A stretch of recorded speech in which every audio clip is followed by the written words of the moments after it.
Pois mira, aquí, entre froiteiras de todos os tipos, escóndese a horta mandala. Está unha horta, bueno, á izquierda temos as pataquiñas, pero a horta principal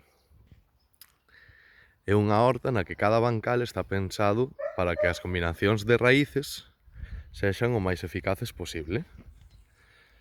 Como podedes ver, no centro preside unha espiral de aromáticas e polo medio hai girasoles e outras variedades de plantas que axudan a atraer polinizadoras. Fixemos con forma de mandala para diferenciar ben os cultivos, para darlle beleza ao entorno e porque, bueno, nos gustou, xa vedes. Xa vedes o bonito que queda. Mandareiche outro vídeo cando todo isto floreza e estexa para cosechar. Apertas.